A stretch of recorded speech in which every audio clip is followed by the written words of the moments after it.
IPL এর দলগুলোকে নিয়ে আলাদা আলাদা ভিডিও তো করলাম। দলগুলো কেমন হয়েছে, তাদের ক্যাপ্টেন, কোচিং স্টাফ, দামি ক্রিকেটার, তিনজন আলাদা স্টার ক্রিকেটার, শক্তি, দুর্বলতা সবকিছু বিশ্লেষণ শেষে প্রেডিকশন করেছিলাম। মোটা দাগের প্রেডিকশন। এই আলোচনাটা মোটা দাগের প্রেডিকশনের না, একেবারে পিন পয়েন্ট প্রেডিকশনের। পাওয়ার র্যাঙ্কিং, ফেভারিট র্যাঙ্কিং। আইপিএল শুরু হওয়ার ঠিক আগে আগে যদি একটা ওই রকম ফেভারিট র্যাঙ্কিং করি, তাহলে শিরোপা জয়ের হিসাবে 1 থেকে 10 নম্বরে কোন দলকে কোথায় রাখবো, আমি তো রাখছি, আমার সঙ্গে আপনি মিলিয়ে নিতে পারেন। যদিও জানি কাজটা আসলে ভীষণ রকম রিস্কি, কেননা আইপিএল এর দলগুলোর শক্তির তারতম্য আসলে আপনি 19-20 না বললেও 18-20। ফলে এই জায়গাটাতে প্রেডিকশন করাটা খুব টাফ। যেহেতু দলগুলোর শক্তির তারতম্য কম, প্রেডিকশন করার রিস্কটা তাই অনেক বেশি। আমি যেই দলটাকে 10 নম্বরে রাখছি, সেই দলটা দেখা গেল টুর্নামেন্ট শেষে চ্যাম্পিয়ন হয়ে যেতে পারে। আমি যেই দলটাকে 1 নম্বরে রাখছি, সেই দলটা দেখা গেল প্লে অফেই কোয়ালিফাই করতে পারছে না।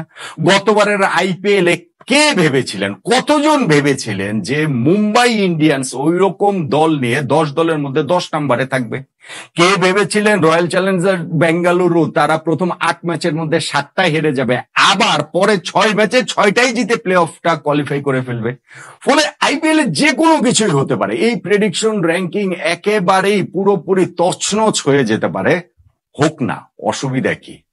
এইগুলো তো আসলে ফান করার জন্য, মজা করার জন্য আমরা সেই জায়গাটা থেকেই একটা প্রেডিকশন র্যাঙ্কিং করতে চাই। পেছন থেকেই শুরু করি। 10 নম্বরে আমি রাখছি রাজস্থান রয়্যালসকে। গতবার যারা প্লে অফে খেলেছিল, এলিমিনেটর ম্যাচ জিতে সেকেন্ড কোয়ালিফায়ার পর্যন্ত চলে গিয়েছিল, কিন্তু এইবারের এই দলটাকে আমার কাছে মনে হচ্ছে না যে অত দূর তারা যেতে পারবে। শিরোপার হিসাবে তো আমার কাছে তাদেরকে রাখতে পারছি না। যদিও দলে নামি দামি অনেক ক্রিকেটারই রয়েছেন, সেইটা রিয়ান পরাগ বলুন, যশস্বী জয়সওয়াল, সঞ্জু স্যামসন, জফরা আর্চার, ওয়ানিন্দু হাসারাঙ্গার মতো ক্রিকেটার থাকা সত্ত্বেও আমি রাজস্থান রয়্যালসকে 10 দলের মধ্যে 10 নম্বরেই রাখছি। 9 নম্বরে গুজরাট টাইটান্স। গতবারও তারা শেষ করেছিল 8 নম্বরে থেকে। এইবারও দলটার যে খুব যে শক্তি বৃদ্ধি হয়েছে ব্যাপারটা সেরকম আমার কাছে মনে হয়নি, কিন্তু তারপরও দলটাতে অবশ্যই ভালো ভালো ক্রিকেটার তো রয়েছেনই। সেইটা শুভমান গিল, জশ বাটলার, রাশিদ খান, মোহাম্মদ সিরাজদের মতো ম্যাচ উইনার এই দলটাতে রয়েছে। তারপরও আমি তাদেরকে শিরোপা দূরের কথা, আমি আসলে ঠিক প্লে অফ স্থানেও এই গুজরাট টাইটান্সকে দেখছি না। তাদেরকে আমি 9 নম্বরে রাখছি। 8 নম্বরে Lucknow super giants.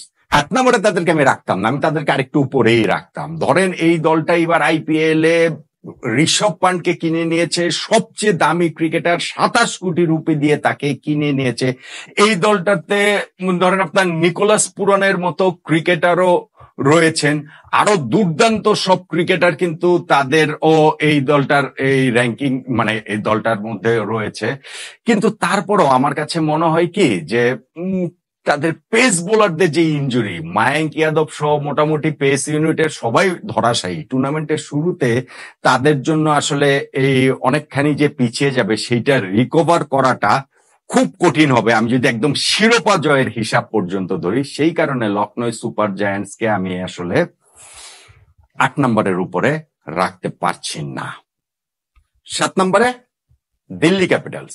Delhi Capitals এইবার কিন্তু দলটা মোটামুটি অনেকগুলো জায়গাতেই তারা চেঞ্জ করেছে। তাদের ক্যাপ্টেন চেঞ্জ করেছে, মানে ঋষভ পান্টকে তো তারা রাখেনি, তাদের কোচ চেঞ্জ করেছে, রিকি পন্টিং এইখানটাতে নেই। তারপরও এই দলটা যথেষ্ট ভালো একটা দল হয়েছে। সেইখানটাতে অক্ষর প্যাটেল, কুলদীপ যাদবদের এই দলটাকে আসলে যে যখন আমি রাখছি তাদেরকে এইখানটাতে 7 নম্বরে, তার মানে যে খুব তারা পিছিয়ে আছে অ্যাটলিস্ট প্লে অফ পজিশন থেকে, তা তো আর নয়।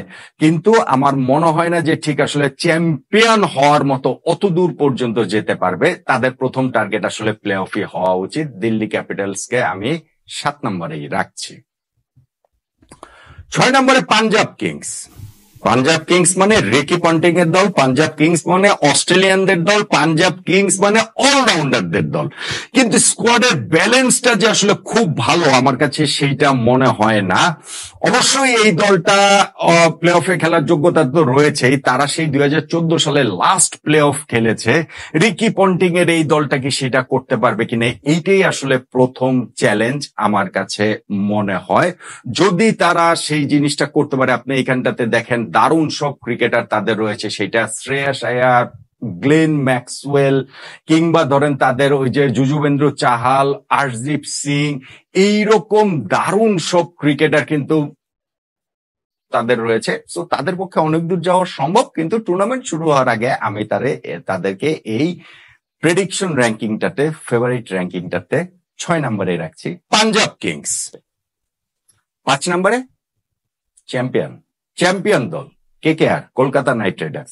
গতবার তারা চ্যাম্পিয়ন হয়েছে, কিন্তু আমার কাছে মনে হয় যে গতবারের চেয়ে এইবার তাদের শক্তিটা আসলে বৃদ্ধি পায়নি, শক্তি ক্ষয় হয়েছে, যথেষ্টই শক্তি ক্ষয় হয়েছে।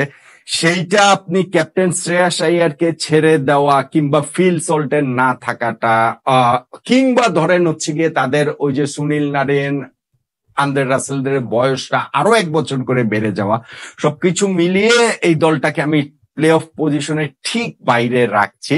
তারপরেও এই দলটাতে দারুণ সব ক্রিকেটার তো অবশ্যই রয়েছেন, সেটা নারিন, রাসেলের কথা বললাম, সঙ্গে তাদের কুইন্টন ডিকক, ভেঙ্কটেশ আয়ার, বরুণ চক্রবর্তী, দারুণ সব ক্রিকেটার তাদের এখানটা। মিচেল স্টার্ককেও আসলে তারা এবার রাখতে পারেনি।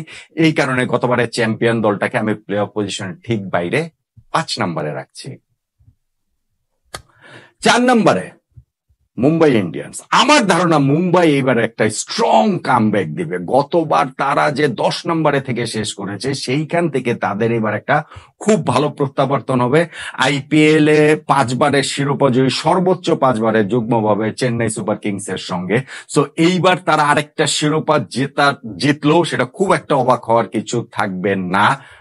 প্লে অফের 4 দলের মধ্যে রাখছি, সেক্ষেত্রে অবাক হওয়ার আর কি রয়েছে। রোহিত শর্মা বলেন, কিংবা এখানটাতে তাদের যে গতবারের, এই যে দেখেন গতবার তারা 10 দলের মধ্যে 10 নম্বরে ছিল, কিন্তু তারা কিন্তু কোর গ্রুপটা মোটামুটি ধরে রেখেছে। রোহিত শর্মা সঙ্গে তিলক বর্মা, সূর্য কুমার যাদব, হার্দিক পান্ডিয়া, জাসপ্রীত বুমরা, সঙ্গে বুমরার সঙ্গে আবার হচ্ছে যে বোল্টের যে পার্টনারশিপ, বোল্টকে তারা এবারে নিয়ে এসেছে, মিচ সেন্টনারকে তারা এনেছে। আমি মুম্বাই ইন্ডিয়ান্সের যেটা বললাম যে একটা স্ট্রং কামব্যাক এক্সপেক্ট করছি, তাদেরকে আমি 4 নম্বরে রাখছি। 3 নম্বরে আইপিএল এর আরেক ফেভারিট দল, সবসময়ের ফেভারিট দল চেন্নাই সুপার কিংস। তারাও হচ্ছে গিয়ে মুম্বাই ইন্ডিয়ান্সের সঙ্গে যুগ্মভাবে সর্বোচ্চ হচ্ছে গিয়ে 5 বার শিরোপা জিতেছে। গতবার জাস্ট একটুর জন্য প্লে অফ পজিশনটা তারা মিস করেছে নেট রান রেটে পিছিয়ে থাকার কারণে। গতবার চেন্নাই সুপার কিংস নিয়ে আমাদের একটা বাড়তি আগ্রহের জায়গা ছিল, কারণ মুস্তাফিজুর রহমান খেলেছেন। এবার তো আর খেলছেন না, এবার তো বাংলাদেশের কোনো ক্রিকেটারই নেই। কিন্তু এই যে দলটা চেন্নাই সুপার কিংস, তাদের দল মানেই মহেন্দ্র সিং ধোনির দল। ধোনির এটা লাস্ট আইপিএল হবে কিনা, গত কয়েকটা আইপিএল ধরে সেই আলোচনাটা হচ্ছে। সো লাস্ট আইপিএল কি শিরোপায় তাকে বিদায় দিতে পারবে কিনা, সেরকম একটা ব্যাপার রয়েছে। আর দলটা হচ্ছে কি খুবই ব্যালেন্সড এই দল, সেখানে ঋতুরাজ গায়কোয়াড়, রাচিন রবীন্দ্র, শিবম দুবে, মাথিসা পাথিরা, নাকিম, সবচেয়ে বেশি করে তাদের যে স্পিন অ্যাটাকটা অশ্বিন, জাদেজা এবং নূর, এই স্পিন ট্রায়ো, স্পেশালি যদি চিপকের উইকেট তাদেরকে অ্যাসিস্ট করে, তাহলে এই চেন্নাইয়ের পক্ষে শিরোপা জয়টা খুবই সম্ভব। আমি তাদের টুর্নামেন্ট শুরু হওয়ার আগে ফেভারিট র্যাঙ্কিং এ 3 নম্বরে রাখছি। 2 নম্বরে আরসিবি, রয়্যাল চ্যালেঞ্জার্স বেঙ্গালুরু। অনেকেই আমার সঙ্গে একমত হবেন না, কেননা কাগজে কলমে দেখলে যে ঠিক রয়্যাল চ্যালেঞ্জার্স বেঙ্গালুরু 2 নম্বরে থাকার মতো বা শিরোপা জয়ের সবচেয়ে ফেভারিট 2টা দলের মধ্যে, সেটা অনেকে নাও মনে হতে পারে। আমারও ওই জায়গাটাতে যে কিছুটা গাট ফিলিং কাজ করছে না তা নয়। আমার মনে হচ্ছে যে এইবারের এই দলটা, যেখানটাতে হচ্ছে গিয়ে বিরাট কোহলি তার 18 নম্বর সিজন খেলছেন, 18 নম্বর জার্সি পরে, আগের 17 সিজনে কখনোই তারা শিরোপা জিততে পারেনি। এইবার তাদের আসলে ওইরকম একটা চান্স তৈরি হলেও হতে পারে। বিরাট কোহলির সঙ্গে এখানে ফিল সল্ট, রজত পাতিদার, তার একটা নতুন অ্যাপ্রোচে এইবারের আইপিএলটা খেলার চেষ্টা করছি। স্পেশালি তাদের বোলিংটা এবার ভালো, এই যেটা আমরা আরসিবি সম্পর্কে খুব বেশি বলতে পারি না। সাম্প্রতিক সিজনগুলোতে বা কোন সিজনটাতেই, সেখানে ভুবনেশ্বর কুমার, জশ হ্যাজেলউডের মতো বোলার তাদের এই র্যাঙ্কটাতে রয়েছে। তো আমার কাছে মনে হয় যে আরসিবির পক্ষে আসলে এইবার অবশেষে প্রথম শিরোপা জয় সম্ভব, খুবই সম্ভব। আমি তাদেরকে 2 নম্বরে রাখছি। 1 নাম্বার সানরাইজার্স হায়দ্রাবাদ। গতবার যারা রানার্স আপ হয়েছে, গতবার যারা টি-20তে একটা মানে ভিন্ন অ্যাপ্রোচ, মানে কি যে অ্যাপ্রোচটা সেম ছিল কিন্তু সেইটাকে একটা ভিন্ন লেভেলে তারা নিয়ে গেছে।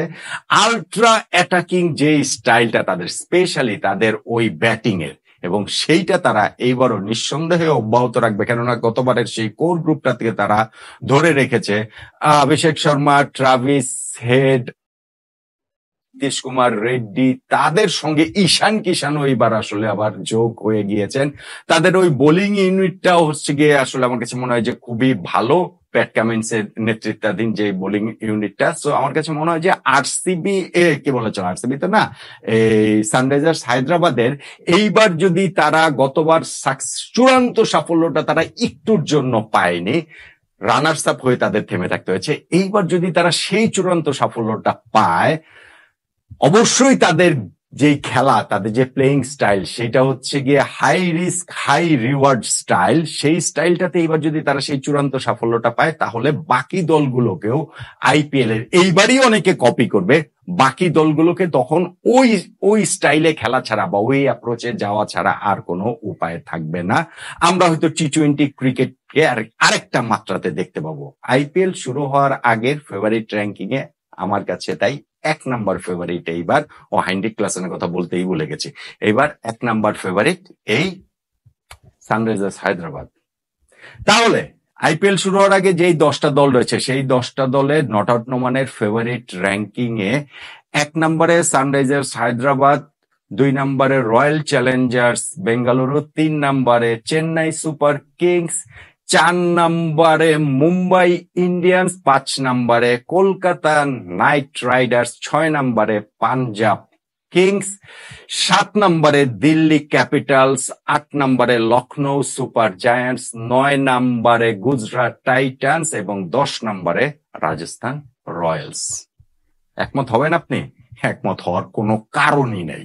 10টার মধ্যে 10টাই এই র্যাঙ্কিং এ আপনি একমত হবেনই না। কোথায় কোথায় আপনার দ্বিমত জানিয়ে রাখতে পারেন।